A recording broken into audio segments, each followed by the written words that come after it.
In the spring of 2011, Mississippi residents witnessed the biggest flooding event recorded since 1927.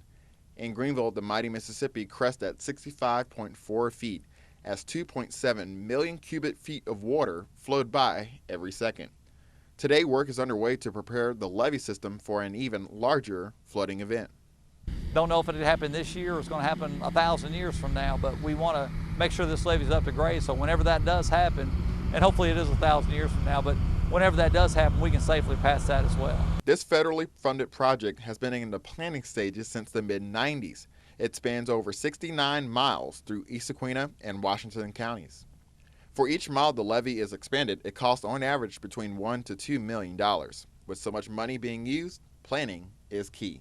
If we just put 5 feet of material on top of the levee, nobody could ever maintain it. We never could get the compaction. We couldn't cut the grass. Over time, it would erode away. So you got to make your levee wider. Just every time you go higher, you got to go wider. Material for the 5-foot increase is brought in from riverside borrow areas. The 30-acre site provides the needed dirt that trucks deliver to the levee around the clock. This will happen all day long. They'll be bringing tractors in the entire time.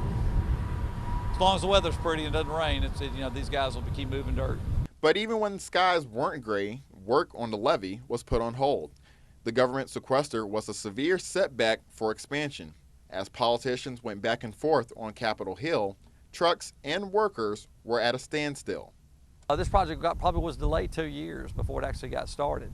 If we didn't have all those problems with funding and Congress actually appropriated the money that we needed, we probably would have already been done with the entire 69 miles, but as it is today, we still have 22 more miles to go. Construction on the remaining 22 miles is scheduled to begin in early 2015.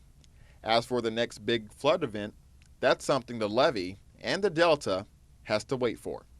Reporting in Washington County, Vernon Turner, WXVT Delta News.